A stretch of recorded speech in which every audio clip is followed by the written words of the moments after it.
नमस्कार, TV 27 news पर आप सभी का बहुत स्वागत है। मैं हूं आपके साथ धनकर आनंद। आज हम आपके लिए लेकर आए हैं खास कार्यक्रम नरक चतुर्दशी स्पेशल।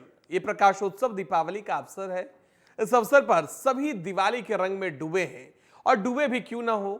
ये सिर्फ एक दिन का त्योहार नहीं, बल्कि विजयादशमी से लेकर छठ पूजा तक त्योहारों का पूरा अंबार है।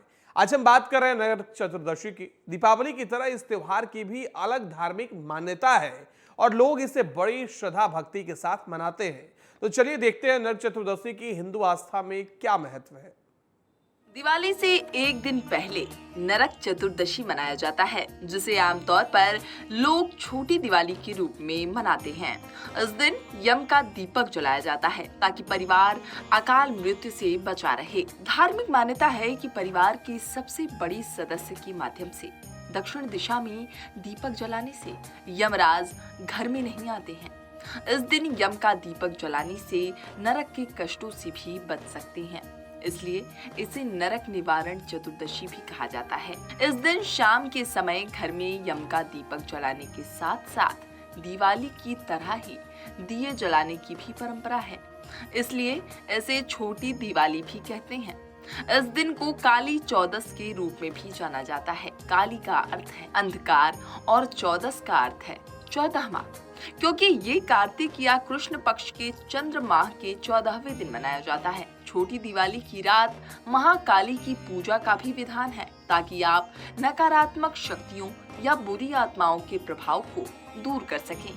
अधिकतर शाक्त परंपरा को मानने वाले भक्त इस रात माँ काली की पूजा करते हैं। कई हिंदू इस दिन अपने पापों से खुद को शुद्ध करने के लिए अभ्यंग स्नान करते हैं।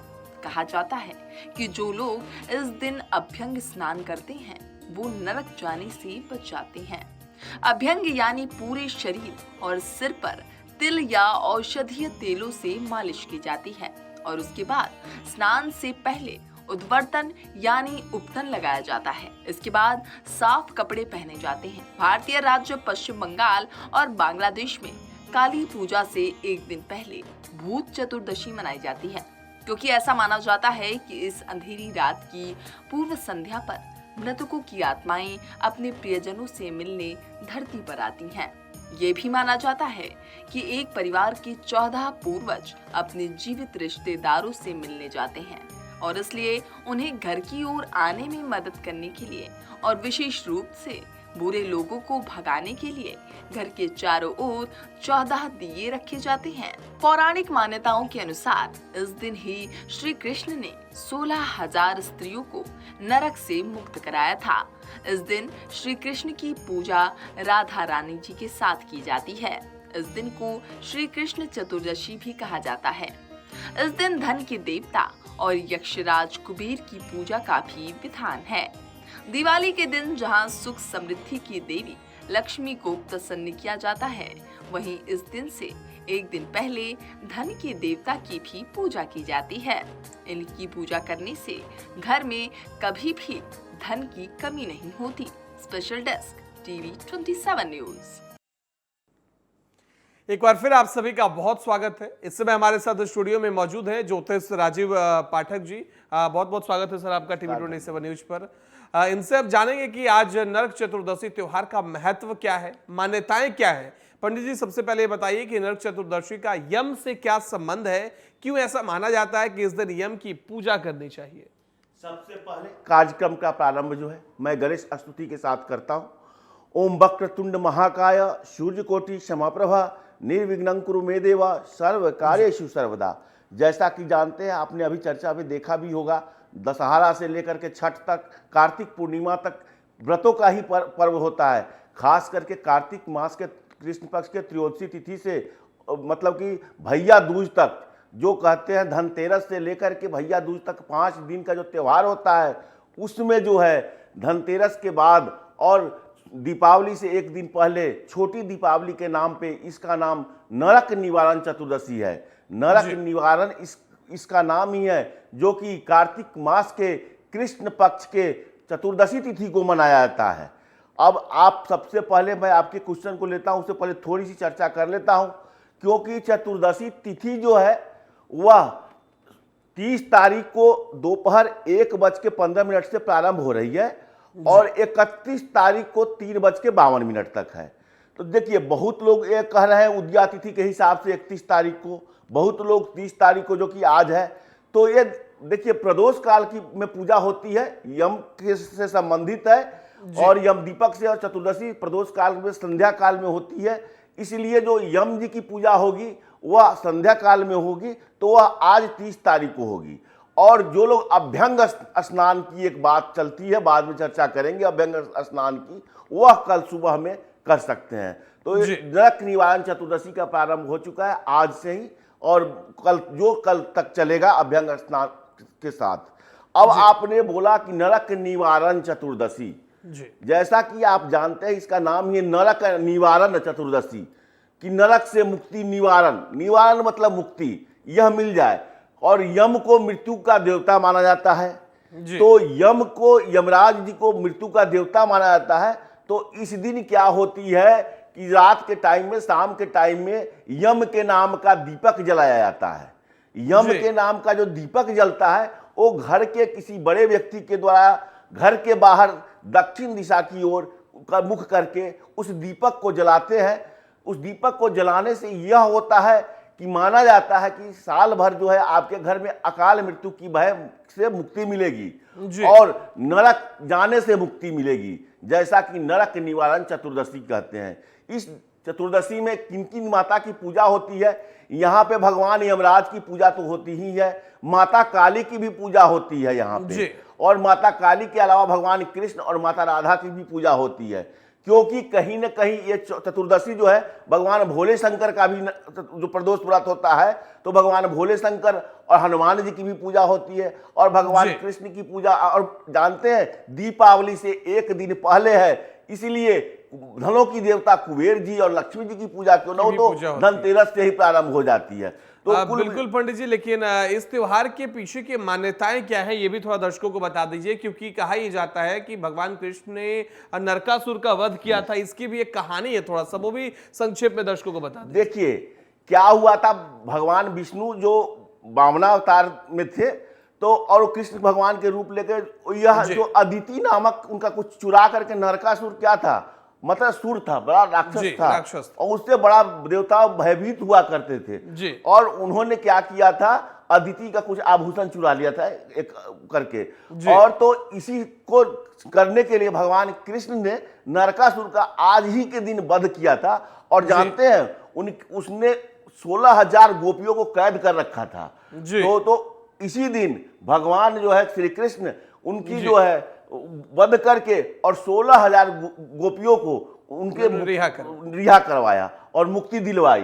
तो इसलिए भगवान कृष्ण और माता राधा की भी पूजा हो जाती है। जी इसे काली चौदस के रूप में भी मनाया जाता है। इसका मतलब है कि इस पर्व का मां काली से भी संबंध है। ये संबंध किस प्रकार से है, क्यों है, ये भी थोड़ा एक्सप्लेन कर दीजिए। देखिए अभी तो चर्चा आगे चलती रहेगी। मैं आपकी जब माता काली की, आप जानते हैं माता काली क्या है, नकारात्मक शक्ति को दूर करने का सबसे बड़ा होता है। जो हमारे यहाँ शाक्त परिवार के लोग जो हैं, जो भगवान शिव को भी मानते हैं, तो इस दिन माता काली की पूजा करते हैं। और माता काली की पूजा करने से क्या होता है कि घर की जो नकारात्मक शक्तियां, बुरी आत्माएं हैं, वो दूर होती है, भागती है। माता काली को तंत्र विद्या के लिए भी लोग यूज किया, मैंने पूजा करते हैं। तो इसलिए माता काली की पूजा, और इसीलिए काली चौदस और भूत चतुर्दशी भी कहते हैं। इस दिन भूतों की भी पूजा, जो बंगाल साइड में देखते हैं, भूतों की भी पूजा की जाती है। इसी के लिए माना जाता है कि आज के रात आपके 14 पूर्वज, 14 पीढ़ी, 14 पूर्वज आपके घर पे आएंगे। तो इसलिए इस दिन 14 दीपक भी जलाया जाता है, जो उनके आने में दिक्कत ना हो हमारे घर में, और हमारे घर में जो बुरी आत्माएं, बुरी शक्तियां हैं, वो हमारे घर से बाहर चला जाए। तो इसीलिए माता काली की भी पूजा होती है, भगवान यमराज की भी पूजा होती है, भगवान श्री कृष्ण माता राधा रानी की पूजा होती है, भगवान कुबेर की पूजा होती है, माता लक्ष्मी जी की भी पूजा जब माता भगवान कुबेर की करेंगे, और भगवान विष्णु की भी करेंगे। और एक कथा और भी है, वहां देखिए राजा बलि हुआ करते थे। राजा बलि जो थे महाप्रतापी थे, वो स्वर्ग पे शासन करने के लिए चल दिए। तो उनको करने के लिए भगवान विष्णु ने भगवान वामन का अवतार लिए थे। और भगवान उस समय में उनके गुरु थे शुक्राचार्य, इस बात को समझ रहे थे शुक्राचार्य जी कि बलि को कहे, लेकिन भगवान वामन छोटा रूप धारण करके और राजा बलि को खुश करके उनसे कहे कि हम आपसे 3 पग जमीन मांगते हैं। लेकिन राजा बलि अपना वचन दे चुके थे। उनके गुरु शुक्राचार्य जी के कहने पर भी वो बात नहीं समझ रहे थे जी। वो नहीं समझे, चूंकि वचन दे चुके थे। बिल्कुल। और उनके कमंडल में भगवान विष्णु बहुत छल करने की कोशिश की, लेकिन भगवान विष्णु वामनावतार ने उनको छल को रोक दिया। और 3 पग में क्या, 2 ही पग में उन्होंने सारा जमीन और आसमान को लांग दिया था। और लांग में तीसरा पग बलि समझ गए कि ये तो अब मेरा मतलब कि कुछ नहीं होने को है। तो तीसरा पग उन्होंने अपना अपना सर डाल दिया। तो उन्होंने डाला और पाताल में चले गए, जहां माता लक्ष्मी जी को उन्होंने रखा था। फिर वहां लक्ष्मी जी ने उनका बांधा था, उनको रक्षा सूत्र और भाई बना करके वहां से वो भगवान विष्णु के आने के बाद उनको मुक्त करा के वहां से ले गए थे। तो इस प्रक्रिया में ही, इस प्रक्रिया से ये भी बने, जो आपने देखा है कि राजा बलि जो हुआ करते थे, तो बलि के मतलब कि बलि के को भी भगवान मैंने, और यह उन्होंने वरदान मांगा था भगवान विष्णु से कि इस 3 दिन में जो यम की पूजा करेंगे, जो यम की पूजा करेंगे, और 3 दिन के लिए वो अपने राज्याभिषेक भी मांगा था। इस धनतेरस से लेकर के और दीपावली तक जो यम की पूजा करेंगे उनको जो है नरक जाने से मुक्ति मिलेगी। इस कथा का यही मतलब जो हमने कहा है। तो वहां पे यही उन्होंने कहा था कि अगर इस 3 दिन जो यम भगवान की, यमराज की पूजा करेंगे, तो यमराज जी की जो पूजा करेंगे उनको नरक जाने की से मुक्ति मिलेगी, मोक्ष मिलेगी। तो नरक निवारण चतुर्दशी में यमराज की पूजा, इसीलिए घर के बड़े बुजुर्ग जो हैं, हमारे घर के सबसे बड़े व्यक्ति जो है, रात में खास करके, वैसे तो 7 बजे का टाइम है, लेकिन उसमें भी कुछ ध्यान रखने की जरूरत है। ध्यान रखने की क्या जरूरत है, आप घर के बड़े व्यक्ति जब दीपक जलाने जाए तो घर के सारे व्यक्ति अंदर हो, इस बात का ध्यान रखें। उसके बाद कोई घर से बाहर ना निकले। घर के मुख्य द्वार से बाहर दक्षिण दिशा की ओर मुख करके यह दीपक जलाएं।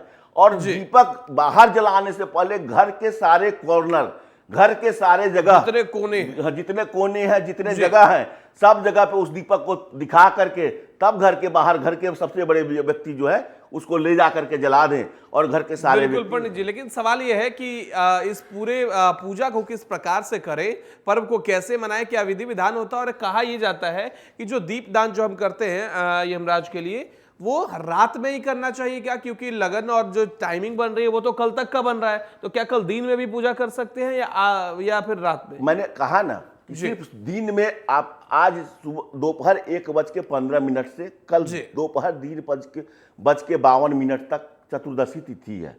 चूंकि चतुर्दशी का पूजा जो है प्रदोष काल में, दीपावली दीप क्यों होता है, दीप अंधकार में जलता है। वैसे तो हर समय पूजा में जला जा सकता है, लेकिन दीप का अर्थ ही है जो निशा।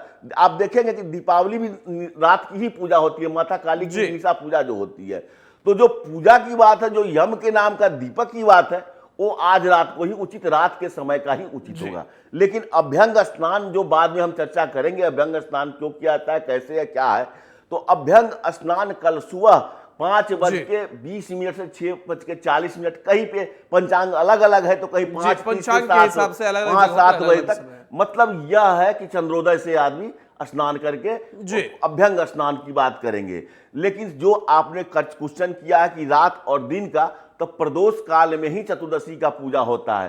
मंत्रों की जहां तक आपने कुछ थोड़ा सा मंत्र हम कह लेते हैं, जब पूजा विधि किए हैं तो हम लोग बराबर चर्चा कर ही रहे हैं। भगवान यमराज जी की तो पूजा होती ही है, उनके लिए तो जो दीपक जलाया ही जाता है। जी बिल्कुल। और साथ ही यह भी बता दीजिएगा कि पूजा के समय कौन कौन से सामग्री इस्तेमाल करें और किन चीजों से बचें। देखिए, पूजा के लिए तो जो यमराज जी की पूजा है, भूत की पूजा है, वो तो मतलब काली वो तंत्र विद्या लोग करते हैं। यमराज की पूजा के लिए दीपक जलाइए, उनको नाम को प्रणाम कर लीजिए कि हमारे घर में अकाल मृत्यु न हो, हमें नरक से मोक्ष मिले, हमें नरक ना हो, इससे संबंधित हमें सारा मतलब जो है तो वह पूजा होती है। लेकिन जो भगवान की पूजा होती है, भगवान विष्णु, माता लक्ष्मी, अब देखिए इसमें मुख्य रूप से जब कृष्ण भगवान की बात हुई है, तो कृष्ण भगवान को आप रोली मोली, चंदन, फल फूल, मिठाई, नैवेद्य जो सब भगवान को चढ़ाते हैं, वह चढ़ा, पान सुपारी, जनेऊ इत्यादि चढ़ा करके उसके बाद उनको पंचामृत से स्नान कराइए, ये फल मेवा चढ़ाइए, ये सब कुछ चढ़ाइए। उसके बाद आरती कीजिए, भजन कीजिए, क्षमा प्रार्थना कीजिए। खास करके भगवान कृष्ण का ओम नमो भगवते वासुदेवाय जी बहुत ही अच्छा मंत्र है। इस मंत्र का जाप करते रहिए। ओम नमो भगवते वासुदेवाय, राधे राधे, राधे कृष्णा, श्री कृष्ण गोविंद हरे मुरारी, हे नाथ नारायण वासुदेवा। जय राधे राधे कृष्ण कृष्ण गोविंद गोविंद बोल रहे। अच्युतं केशवं राम नारायणं कृष्ण दामोदरं वासुदेवं हरे, श्रीधरं माधवं गोपिका वल्लभं जानकी नायकं रामचंद्र भजे। श्री कृष्ण गोविंद हरे मुरारी, हे नाथ नारायण वासुदेवा। जय राधे राधे कृष्ण कृष्ण गोविंद गोविंद बोल रहे। भगवान विष्णु के मंत्र का जाप कीजिएगा। ओम शांताकारं भुजगशयनं पद्मनाभं सुरेशं विश्वाधारं गगन सदृशं मेघवर्णं शुभांगं लक्ष्मीकांतं कमलनयनं योगमिर्ध्यान गम्यं वंदे विष्णु भवहरणं सर्वलोकैकनाथम। ओम नीलांबुज श्यामल कोमलांगं सीतास्मारोपित वामभागं पाणौ महासायक चारुचापम नमामि रामं रघुवंशनाथम। इस तरह से आप हनुमान जी का पूजा कीजिए। माने अतुलित बलधामं हैम शैलावदेहं धनुजवन कृषाणुं ज्ञानिनां गगन्यं सकल गुण निधानं वानराणामधीशं रघुपति प्रिय भक्तं वातजातं नमामि। मनोजवं मार्त तुल्य वेगं जितेन्द्रियं बुद्धिमतां वरिष्ठं वातात्मज वानरयुत मुखं श्री राम दूतम शरणं प्रपद्ये। इस तरह से सभी भगवान की पूजा कीजिए। यक्ष माने कुबेर भगवान की जो मंत्र है, ओम यक्षाय कुबेराय वैश्रवणाय धनदानधिपति धन दान समृद्धि में देहि दापय स्वाहा बहुत ही। और कृष्ण भगवान का भी है ओम कृष्ण माने ओम करके कृष्ण ओम हरे कृष्ण कृष्ण कृष्ण कृष्ण माने हरे राम राम राम हरे हरे, हरे कृष्णा कृष्णा कृष्णा हरे हरे, ये सब लोग करते हैं। और राधे माता का नाम जरूर राधे कृष्ण राधे राधे ये करते रहिए। ओम नमो भगवते वासुदेवाय करते रहिए। कुबेर जी की लक्ष्मी जी की पूजा भी कीजिए। लक्ष्मी जी के लिए ओम महालक्ष्मी नमः, चाहे ओम स्त्रिंग ह्रीं स्त्रिंग कमले कमलालय प्रसीदा प्रसीदा श्रीं ह्रीं श्रीं ओम महालक्ष्मी नमः, इस मंत्र का जाप करते रहिए। भगवान भोले शंकर की पूजा कीजिए। प्रदोष व्रत है भगवान भोले शंकर का। ओम नमः शिवाय सबसे बहुत अच्छा है। ओम नमः शिवाय। ओम तत्पुरुषाय विद्महे महादेवाय धीमहि तन्नो रुद्रः प्रचोदयात्, वह गायत्री मंत्र है। ओम त्र्यंबकम यजामहे सुगंधिम पुष्टिवर्धनम उर्वारुकमिव बंधनानि मृत्योर्मुक्षीयमामृतात्, इस मंत्र का जाप कीजिए। ओम नमः शिवाय ओम नमः शिवाय ओम नमः शिवाय। जी बिल्कुल, यानी कि जितनी भी चीजें थी वो पंडित जी लगातार बता रहे हैं किस तरीके से पूजा अर्चना करनी चाहिए, दीप कब जलानी चाहिए, इसका शुभ मुहूर्त क्या है। एक बार फिर से आप दर्शकों को जरूर बता दीजिएगा, क्योंकि कई लोग कंफ्यूज में हैं कि आज हम दिन में पूजा करें या रात में। लेकिन आप इसी से समझ सकते हैं कि जब दीप जलाए जाते हैं तो वो अंधकार को उजालामय करने के लिए जलाए जाते हैं, इसलिए हमेशा रात में ही पूजा करना है। एक बार फिर से थोड़े प्रदोष काल में पूजा, देखिए आप जो कहे हैं दीप तो दिन में भी मतलब जो पूजा होता है तो कहा खुटसोपचार में एतानि गंध पुष्प धूप दीप तांबूल भाग नाना विधि नैवेद्यानि समर्पयामि, किसी भी भगवान की पूजा होती है तो उसमें सब कुछ समर्पण किया जाता है। और लेकिन यह जो आप चतुर्दशी का व्रत है प्रदोष काल में जो होता है, यम की पूजा जो होती है रात को होती है। और अभ्यंग स्नान बार मैं चर्चा कर रहा हूं, अभ्यंग स्नान कल सुबह में जो है जो टाइम बताया उस पर भी हम चर्चा करेंगे थोड़ी देर आगे। लेकिन आज के दिन कहा जाता है कि भगवान हनुमान को भी हम लोग पूछते हैं। भगवान हनुमान का इससे सीधा कनेक्शन क्या है ये भी दर्शकों को बताइए, क्योंकि कई लोग कह रहे हैं कि भगवान यमराज हो गए, फिर माँ लक्ष्मी हो गई, और कई भगवान माँ काली की भी हम लोग पूजा करते हैं। तो इसमें भगवान हनुमान का क्या कनेक्शन है? देखिए, एक तो बात जानते हैं कि भगवान भोले शंकर की पूजा होती है। जी बिल्कुल। और भगवान कौन है? रुद्रावतार हैं। जी, शंकर स्वयं केसरी नंदन। जी, तो केसरी नंदन जो है शंकर स्वयं है।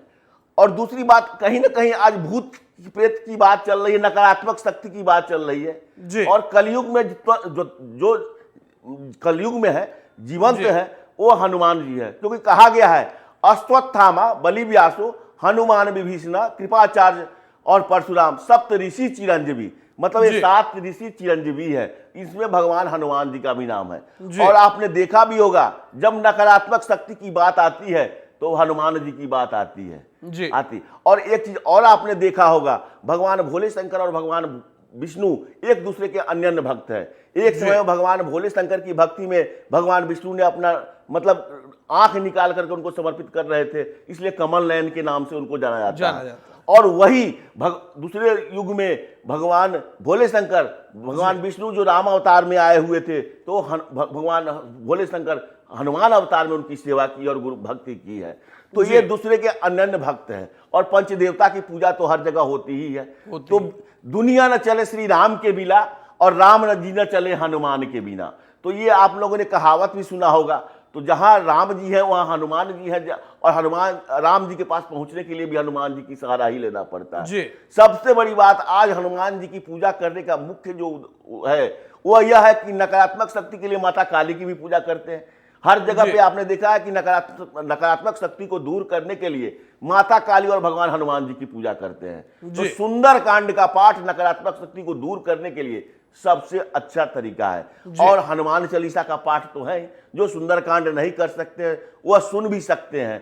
हनुमान चालीसा तो है ही। बजरंग बाण जिसमें है बहुत, उन्होंने माने बजरंग बाण से तो अति प्रिय होता हनुमान जी। अष्टक होता है। बिल्कुल। तो यह चीज जो है हनुमान, इसीलिए हनुमान जी की भी पूजा आज के दिन की जाती है। अभ्यंग मतलब पूरा शरीर। अभ्यंग का मतलब ही होता है अभय अंग, माने पूरे शरीर। इसमें अभ्यंग स्नान में होता क्या है कि पूरे शरीर पे स्नान करने से पहले तिल का तेल या औषधीय तेल या कोई भी तेल पूरे शरीर में लगाना होता है।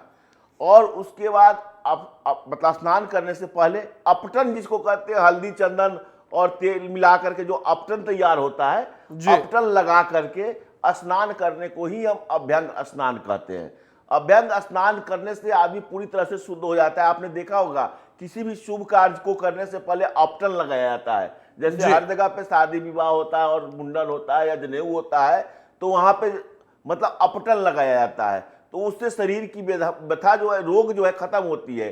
कहीं न कहीं इस पर्व का तात्पर्य जो है कीटाणु, पटाखा, मिठाई ये खाने से जो होता है, या शरीर पे कोई माने कीड़ा मकोड़ा जो अभी समय चल रहा है, 2 मास परिवर्तन होता है, तो उनसे औषधीय रूप में इसको भी लगाया जा सकता है। तो इसलिए औषधीय तेल या तिल का तेल लगाते हैं और अपटन लगा करके पूरे शरीर में लगाते हैं और स्नान करते हैं। तो इसी स्नान को हम अभ्यंग स्नान कहते हैं। तो इसको औषधि रूप से भी और इसको अपने मतलब इसको नियम के रूप में भी बना दिया गया है, जिससे इसको अभ्यंग स्नान कहा जाता है। उससे आदमी शुद्ध हो जाता है और भगवान पे भक्ति करता है, ध्यान करता है। इसीलिए इस पर्व से, और यह पर्व जो है नरक निवारण चतुर्दशी, नरक से तो मुक्ति मिलती ही है, तो आरोग्यता। आप नरक से मुक्ति कब, आप मृत्यु को कब विजय प्राप्त करते हैं? जब आप रोग आप में नहीं है, आप निरोगी हो। आप इस निरोगी मतलब कहा गया पहला सुख निरोगी काया, दूसरा सुख घर में माया। और निरोगी के लिए भगवान धन्वंतरी जी की पूजा की होती है आरोग्यता के लिए। तो अगर आपको मृत्यु नहीं तभी नहीं होगी जब आप आरोग्य हो। और मृत्यु के एक देवता है भगवान यमराज, यमराज की पूजा होती है। तो उसलिए औषधीय रूप में भी और मतलब जो है अभ्यंग स्नान को किया जाता है। तो अभ्यंग स्नान में वही है। और अभ्यंग स्नान करके शुद्ध होकर के अपने आप को शुद्ध करके पूजा पाठ करते हैं। जिस तरह से चतुर्दशी का व्रत और व्रतों में आप पूजा करते हैं, धनतेरस में करते हैं, दीपावली में, इसको छोटी दीपावली भी कहते हैं। जानते हैं कि इसको भूत चतुर्दशी भी कहते हैं। भूतों की भी होती है पूजा, जो बंगाल और पश्चिम बंगाल साइड में जो होता है। इसमें क्या होता है कि आपके 14 श्रेणी के पूर्वज जो हैं आते हैं, इसलिए 14 दीपक जलाया जाता है। 14 दीपक जलाते हैं ताकि उनको आने में कठिनाई ना हो। आपके पूर्वज आते हैं तो आपके घर में जितने भी नकारात्मक शक्तियां हैं, आपके घर में जितने भी खराब ऊर्जाएं हैं, जो आपके घर को परेशान कर रहे हैं, कहीं ना कहीं नहीं होते हैं, तो वो लोग आकर के उसको दूर भगा देते हैं। तो इसीलिए भी नरक निवारण चतुर्दशी को और यमराज जी की पूजा करने से, इसी पे भ्रातृदूत को भी, इसी पे कथा यमराज जी की पूजा होती है, यमुना नदी की पूजा होती है। तो इसीलिए यमराज जी का पूजा होता है। और यमराज जी जानते हैं मृत्यु के देवता हैं। अगर आपके घर में एक दीपक जलता है आज रात को, तो माना जाता है कि यमराज जी आपके घर में प्रवेश नहीं करेंगे। तो यमराज जी जब प्रवेश नहीं करेंगे तो किसी की अकाल मृत्यु या कोई मृत्यु होने से की भय से मुक्ति मिलती है। तो इसीलिए आज रात को जो है वह खाने पीने के बाद, वैसे तो 6 से 7 का समय है, घर के जो सबसे बड़े व्यक्ति हैं वो घर में एक दीपक जलाएं। सारे जगह पे घर में व्यवस्थित होकर के, कोई जगह ना छोड़े, घर में दिखा करके घर के बाहर दक्षिण दिशा की ओर मुख करके उस दीपक को जलाएं। जिस समय वह दीपक को जलाएं उस समय आपके घर के सारे, आपके साथ कोई ना हो, आपके घर के सारे व्यक्ति, घर के बड़े बुजुर्ग सिर्फ आगे रहे, बड़े बुजुर्ग, घर के सारे व्यक्ति घर के अंदर हो और वहां से वापस चुपचाप घर के अंदर आ जाए। यह जो है यह मेन रूप से यह होता है। भगवान जी। कृष्ण, भगवान विष्णु, भगवान मतलब राम, भगवान मतलब सीता, भगवान राधे, माता राधे, भगवान हनुमान जी, भगवान भोले शंकर। देखिए पूजा कहीं ना कहीं शाक्त जी। परिवार से है, तो भगवान भोले शंकर की भूतों की पूजा होती जी। है, तो भूतों की देवता कौन है? भगवान भोले शंकर है, तो भगवान भोले शंकर के बिना तो कुछ ना हो। तो इसलिए भगवान भोले शंकर की आराधना कीजिए। और भूत की पूजा करते जो शाक्त परिवार के लोग हैं वो भगवान जी। शिव को मानते हैं और भगवान भोले शंकर की पूजा करते हैं। और भगवान भोले शंकर ही आज के दिन यमराज और भूत इत्यादि, माता काली की पूजा होती है, भगवान हनुमान की पूजा होती है जी। नकारात्मक शक्तियों को दूर करने के लिए। तो इसीलिए जो है आज के दिन पूजा की जाती है। जी बिल्कुल पंडित जी, लेकिन ऐसे में सवाल यह है कि ये जो अभ्यंग स्नान है इसकी कोई धार्मिक मान्यता भी है क्या, या पौराणिक मान्यता है? पहले भी क्या इस तरीके की चीजें हुआ करती थी? ये स्नान का महत्व क्या है? कितना ज्यादा इसे लोगों को सीरियसली लेना चाहिए? क्योंकि सुबह का समय है जब स्नान करना है, सुबह के समय में कई लोग हैं जो कि कहते हैं चलिए जाने दीजिए, छोटी दीपावली गई है, अभ्यंग स्नान को कोई महत्व नहीं देना चाहता है, लेकिन इसकी मान्यता लोगों तक बताइए और समझाइए उनको थोड़ा। मान्यता तो यही है कि मान्यता आप देख रहे हैं कि राजा बलि की कहानी है, भगवान कृष्ण का कहानी है। इसके पीछे जो है भगवान कृष्ण, नरकासुर तो नरक, वो सबको नरक में ही ले जाते थे। नरकासुर राक्षस जो थे आसुरी शक्ति थे, वो नकारात्मक शक्ति थे, तो वो सबको नरक में ही ले जाते थे। असुरासुर बहुत ही भयानक परेशान कर दिए थे देवताओं को और ऋषियों को। तो उस देवा और क्या किए थे, 16,000 गोपियों को कैद कर रखा था उन्होंने, तो उनकी मुक्ति भी मिली थी, या नहीं कि उनका वध किए थे। जिसकी वध भगवान विष्णु करे, भगवान कृष्ण करे, उन्हें भी मुक्ति मिली, उन्हें भी मुक्ति मिलती है। उन्होंने कहीं ना कहीं पुण्य किया होगा जो उनको उनके पास बल रही होगी। तो ऐसा बात मत समझिए कि मृत्यु होता है तो वह गलत ही है। मृत्यु करने पर मोक्ष भी मिलता है, और वो भी भगवान के हाथों से जो होता है। तो नरकासुर को मोक्ष भी मिला था। तो इसीलिए इस 3 दिन में जो है क्या किया जाता है कि हर लोग चाहता है कि हमें नरक ना मिले, मोक्ष मिले, मोक्ष मिले। तो यह कहानी तो उसी समय से, राजा बलि के समय से है, राजा बलि के समय से है, और उससे भी पहले से है, भगवान कृष्ण के समय से है। तो यह जो है उस समय से और प्राचीन परंपराएं हैं। माता काली, अब दीपावली का जो पंच त्योहार है ये तो कहीं ना कहीं पौराणिक, अब दीपावली मनाया जाता है भगवान राम जी के समय से। दीपावली में क्या किए थे कि लंका पर विजय प्राप्त करके, रावण जी का वध करके जब वो अयोध्या आए थे, वापस आए थे, तो इसलिए दीपावली का पर्व खुशियों में मनाया जाता है।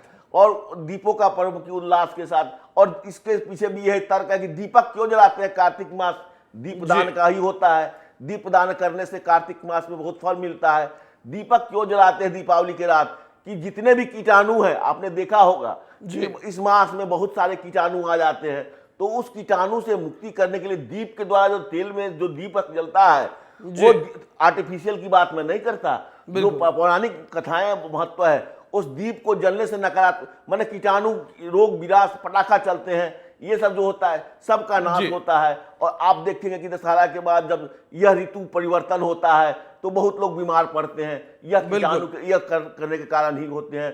तो इन सब का नाश होता है। तो इसीलिए दीपावली मनाई जाती है, और नरक निवारण चतुर्दशी भी इसीलिए मनाई जाती है। और नरक तो जब से हमारे आदि मानव है, सब लोग हैं, तो नरक स्वर्ग तो बहुत पहले से प्रथा चली आ रही है, तो उसी समय से चला रहा है। और लोग बिल्कुल इसीलिए अपने कर्म भी उसी हिसाब से करते हैं ताकि मुझे स्वर्ग मिले। नरक जाना कोई नहीं चाहता है, इसलिए नरक चतुर्दशी भी काफी स्पेशल हो जाता है। लेकिन नरक चतुर्दशी बनाने का भी एक शुभ मुहूर्त है, उस मुहूर्त को एक बार फिर से दर्शकों के बीच नोटिफाई कर दिए ताकि उन्हें जहन में रहे। और क्या इसका स्नान नदी में ही जाकर करनी चाहिए या फिर घर पर भी आदमी कर सकता है? देखिए, कार्तिक मास, पूरा मास आपने देखा होगा, घर के बड़े पुराने जो है पूरे कार्तिक मास पवित्र नदियों में लोग स्नान करता है। जी बिल्कुल। भाती द्वितीया को यमुना नदी को प्रदान कहा गया है कि यमुना नदी में स्नान करना चाहिए जी।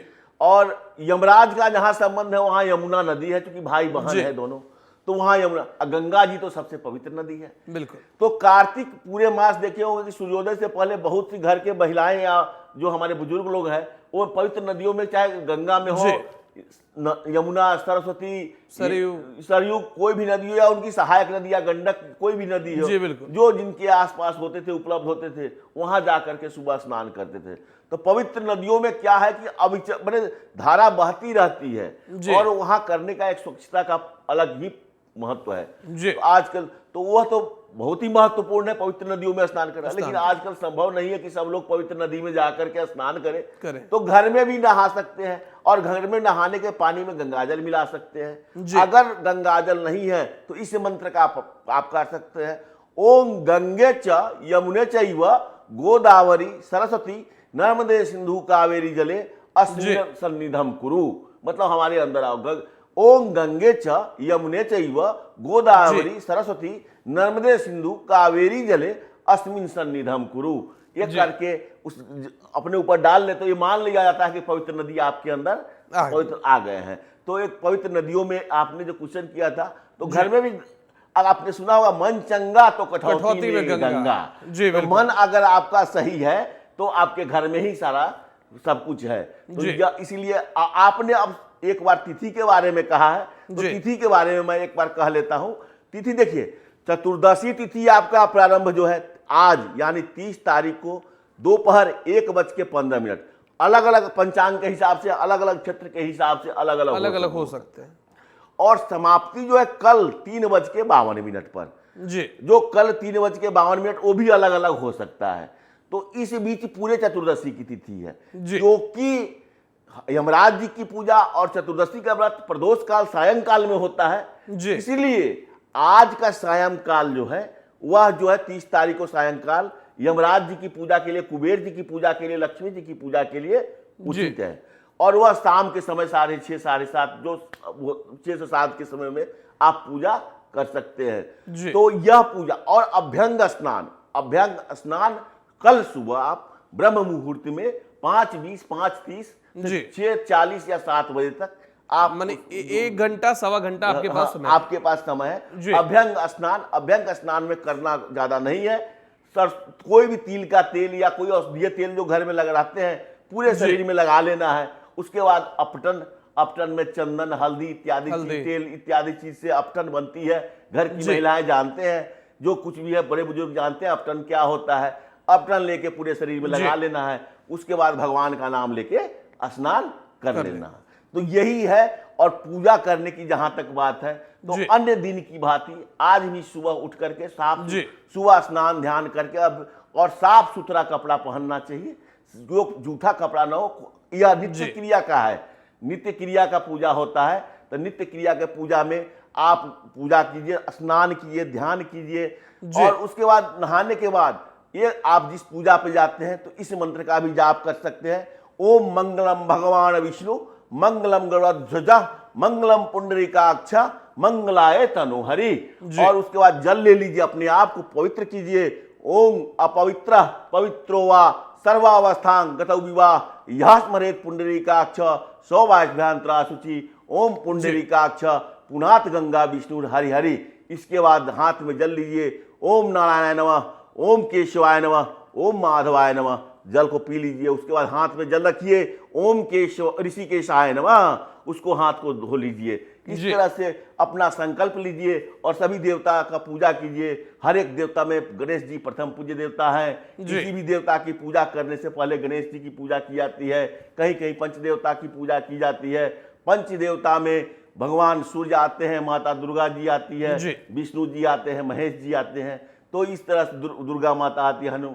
तो यह पूजा करके आप पंचदेवता की पूजा कीजिए और सारे चीज का विधि विधान से भगवान कुबेर की पूजा कीजिए, माता लक्ष्मी की पूजा कीजिए। भगवान विष्णु के वामनावतार की पूजा होती है, भगवान विष्णु के कृष्ण भगवान के रूप की, और किसी भी रूप का पूजा कीजिए। राम जी का पूजा कीजिए। पूजा करना है, माता काली की पूजा करना है। माता काली की पूजा और हनुमान जी की पूजा नकारात्मक शक्तियों को भी दूर करती है। और अगर सबसे पहले आपने घर के कुल देवी, कुल देवता, इष्ट देवता, ग्राम देवता इत्यादि चीजों का भी पूजा जरूर करें। इनके सबसे पूजा करने से ही आपके पूजा में फल मिलेगा, किसी अन्य पूजा का। तो कभी अपने देवी, अपने पूर्वजों को ध्यान रखें। और इस दिन का खास करके भूतों की भी पूजा हो, बंगाल बहुत साइड में करते हैं लोग। तो वह जो करते हैं वो अपनी तांत्रिक विधि से करते हैं। और काली माँ की पूजा तांत्रिक के लिए, तंत्र विद्या के लिए भी किया जाता है, तंत्र निवारण के लिए भी किया जाता है। तो इसीलिए आप लोग धन ध्यान, मतलब कि समय की जहाँ तक बात है वो आज से कल तक है। आप आज और कल दोनों दिन कर सकते हैं। मैंने जी। आज शाम को और कल, क्योंकि कल कहीं ना कहीं बहुत जगह दीपावली का पर्व मनाया जाएगा। जी। दीपावली का पर्व आप जानते हैं कि यह भी एक धूमधाम का त्योहार है। जी, और बिल्कुल। सारे पर्व को 5 दिन का जो त्योहार होता है, धनतेरस से प्रारंभ होता है, उसके अगले दिन नरक निवारण चतुर्दशी जो आज है, उसके बाद नरक निवारण चतुर्दशी के बाद दीपावली आती है, उसके बाद गोवर्धन पूजा आता है, उसके बाद भैया दूज आता है। हालांकि इसके बाद भी पर्वों का सिलसिला अलग अलग जगह पे चलता रहता है। जी। उसके बाद छठ भी आता है, कार्तिक पूर्णिमा भी आता है, हर एक दिन पर पर्व है। देवउठनी एकादशी भी आता है, भगवान विष्णु शयन कक्ष से उठते हैं देवउठनी एकादशी को। तो इसलिए हर कोई व्यक्ति अपने तन मन धन से पूजा करे, भगवान को समर्पण करे और जी। मंत्रों का जाप करे। ओम नमो भगवते वासुदेवाय बहुत शक्तिशाली मंत्र है। ओम नमः शिवाय बहुत शक्तिशाली मंत्र है। ओम हंग हनुमते नमः वो जी। बहुत शक्तिशाली मंत्र है। छोटे संक्षिप्त मंत्र से भी आप पूजा कर सकते हैं। माता काली का भी मंत्र कर सकते हैं, दुर्गा सप्तती भी माता काली का मंत्र कर सकते हैं। ओम जयंती मंगला काली भद्र जी। काली कपालिनी दुर्गा क्षमा शिवा धात्री स्वाहा स्वधा नमोस्तुते। इस तरह से आप बहुत मंत्र का जाप कर सकते हैं, शक्ति की पूजा कर सकते हैं, कवच कील अर्गला का पाठ कर सकते हैं, सीधे कुंजिका स्तोत्र का पाठ कर सकते हैं। तो इस तरह से आप सारे सुंदरकांड का पाठ कर सकते हैं। तो इस तरह से आप पाठ कीजिए और माता काली और नकारात्मक शक्ति को दूर आज के दिन किया जाता है। और जो भगवान कृष्ण की श्री कृष्ण गोविंद हरे मुरारी हे नाथ जी। नारायण वासुदेवा मतलब करके आप पूजा कीजिए। ओम नमोते वासुदेवाय का जाप करते रहिए। जय बस। हाँ बिल्कुल पंडित जी, लेकिन ऐसे में सवाल एक यह भी रह जाता है कि अभी आपने बातों बातों में जिक्र किया कि मान्यता है कि इस अवसर पर हमारे 14 पूर्वज जो पुराने हैं वो भी धरती पर आते हैं। हाँ, तो इसके बारे में छोटे सा कहानी क्या है कि 14 पूर्वज आते हैं, क्यों आते हैं और इसका इस पर्व से क्या लेना देना है, ये भी थोड़ा सा बता दीजिए। देखिए, एक तो आपने आश्विन मास के प्रारंभ में जो कृष्ण पक्ष में जो होता है जी। पितृपक्ष का नाम आपने सुना होगा। जी आपने पितृपक्ष क्या होता है, पितरों के लिए होता है। जी तो उसमें जो पितरों को तर्पण पिंडदान किया जाता है। और 4 रात्रि जो आप जानते हैं ना, महाशिवरात्रि जो होते हैं उसमें दीपावली भी आते जी। हैं, महाशिवरात्रि दीपावली जो आते हैं। बिल्कुल। और 4 मतलब उसमें जो नवरात्रा के भी काल मन आते हैं। जी। तो 4 शिवरात्रि 4 काल रात्रि में क्या होती है, भूतों की पूजा होती है। जी तो वो भूत में क्या है कि आपके कोई भी हो सकते हैं। बिल्कुल। और जहां भूत की पूजा होती है वहां तो भगवान आपके पूर्वज भी आएंगे ना, देखेंगे ना। आपके पूर्वज भी इसलिए आते हैं कि कहीं ना कहीं चिंता तो उनको भी लगी रहती है कि हमारे वंशज यहाँ पे कैसे हैं, कैसे है? तो जी। इस दिन जो आते हैं दीपावली, चूंकि उससे पहले इस समय में जो है नकारात्मक शक्ति बहुत मतलब हो जाती है, ऊर्जावान हो जी। जाती है। और देखते हो कि तंत्र सिद्ध क्रियाएं बहुत अधिक होती है। बहुत तांत्रिक क्रिया करके किसी के ऊपर डाल देता है, कोई उसको मुक्ति दिलाता है तो जी। कहीं ना कहीं तो जाएगा ना। तो और कोई किसी पे डाल देता है। तो इसमें जो कहा गया है कि इस समय में पूजा करने का दीपावली के दिन मंत्र सिद्धि भी किया जाता है, मतलब जी। कि बहुत अधिक प्रभाव होता है। जो आप अन्य दिनों में मंत्रों का जाप करेंगे और दीपावली के दिन में करेंगे, ये जो माने महाशिवरात्रि दीपावली इत्यादि दिनों को करेंगे, तो आपको बहुत ज्यादा फलीभूत होगा। जी। तो जो तंत्र विद्याएं जो होती हैं, तो तंत्र विद्याएं में आपके सारे जो आते हैं, तो उससे मुक्ति दिलाने के लिए आपके पूर्वज जो हैं, यहाँ आप हर एक शुभ कार्य में भी पूर्वज को याद करते हैं, उनकी पूजा करते हैं। जी। तो इसीलिए वो पूजा करते हैं तो आपके घर में कोई नकारात्मक शक्ति ना आ जाए, आपके ऊपर कोई बुरा प्रभाव ना पड़े, इससे रक्षा करने के लिए अभी तो आश्विन मास से ही वो प्रारंभ हो जाता जी। है। आश्विन मास से वो धरती पे आने लगते हैं। कौवा कुत्ता गाय के रूप में भी आपके यहाँ आ सकते हैं।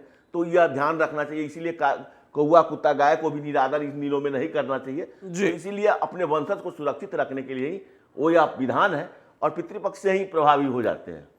बिल्कुल पंडित जी, लेकिन नरक चतुर्दशी के दिन क्या करना चाहिए और क्या नहीं करना चाहिए, क्या पहनना चाहिए, किन चीज़ों का इस्तेमाल करना चाहिए पूजा विधि में, ये सारी चीज़ें एक बार बता दीजिए, क्योंकि अंत में हम चलने से पहले दर्शकों को सारी जानकारी दे दें, उनको एक बार फिर से याद रहे सारी चीज़ें, ताकि जब वो पूजा करने बैठे तो उन्हें याद रखे कि ज्योतिष राजी पाठक ने जो कहा वो हम अपने ध्यान में रख चुके हैं। देखिए, सबसे पहले तो सब लोग को पता है कि घर की सफाई तो शुरू से ही होती है। घर की सफाई से सूर्योदय से पहले उठना, स्नान ध्यान करना है, साफ कपड़े पहनने हैं। काले कपड़े पहन के पूजा ना करें। काले कपड़े तंत्र विद्या के लिए ही प्रयोग किया जाता है। काले कपड़े से बचे। काले कपड़े, नीले कपड़े को पहनने से बचे। इस दिन क्या है कि जब यह त्योहार जो है उल्लासों का है, खुशियों का है, इसमें मांस मदिरा का प्रयोग जो है घर में नहीं होना चाहिए। और मतलब कि लहसुन, एवं तक कि लहसुन प्याज का भी उपयोग नहीं होना चाहिए। जी तीसरा चीज है, जैसे कि आप किसी का दिल ना दुखाए, कहीं ना कहीं स्त्री जाति से संबंधित ये सब दिन होता है, आपके घर में बहन, माँ या बेटी कोई भी हो, उस पर गुस्सा ना करें। गुस्सा तो आप किसी पे ना करें, गुस्सा तो क्रोध से बचना चाहिए। और कोई पशु पक्षी आपके घर में आ रहा है, उसकी सेवा करें, उसको सम्मान दें। कोई भी अपाहिज आ रहा है, उसको सम्मान दें। तो कुछ चीज़ों का ध्यान रखें, और ये सब चीज़ ध्यान है क्या करें पूरा दिन। अब जरूरी नहीं कि लोग जो ऑफिस जाते हैं वो पूरा दिन पूजा करें, मनसा जाप भी होता है, मन में भी जाप करें। जिस समय खाली होता है आप भगवान को याद रखें। तो ये सब चीज़ है, तो ये सब चीज़ ध्यान दें। और ये मतलब पूजा शाम को करें, सब लोग की पूजा करें। यम के नाम का दीपक जलाएं, रात को 14 दीपक जरूर जलाएं, और यम के नाम का दीपक जलाएं, जिससे कि साल भर अकाल मृत्यु और किसी भी मृत्यु के नरक जाने की भय से मुक्ति मिलती है। व्रत रख सकते हैं, व्रत जो प्रदोष का व्रत तो ऐसे भी मासिक प्रदोष होता है, बहुत लोग प्रदोष का व्रत रखते हैं, भगवान भोले शंकर की पूजा करते हैं। तो जिस तरह से आप नियमित व्रत रखते हैं वही व्रत इसमें भी उपवास भी कर सकते हैं, फलाहार भी कर सकते हैं, जैसा भी आपको मतलब होता है, जैसा आप करते आ रहे हैं वैसा करें। लेकिन यह पूजा अन्य पूजा की भांति ही है। और इसमें जो पूजा प्रतिदिन आप थाली, पूजा की थाली, पूजा, नैवेद्य, मिठाई इत्यादि, आरती, क्षमा प्रार्थना, और देख लीजिए कोई भी पूजा करने के बाद क्षमा प्रार्थना जरूर करना है। हे भगवान, हमारे परिवार से कोई भी गलती हुई हो उसे क्षमा कर देंगे और अपनी कृपा बनाए रखेंगे। इसके लिए यह मंत्र है, अपराध सहस्त्राणि क्रियन्ते अहर निसंगमया दासुमति मांग मत्वा क्षमस्व परमेश्वरी आह्वानं न जानामि विसर्जनं पूजां चैव न जानामि क्षम्यतां परमेश्वरा मंत्रहीनं क्रियाहीनं भक्तहीनं सुरेश्वरा यद पूजितं मया देवो परिपूर्णं तदस्तु मे।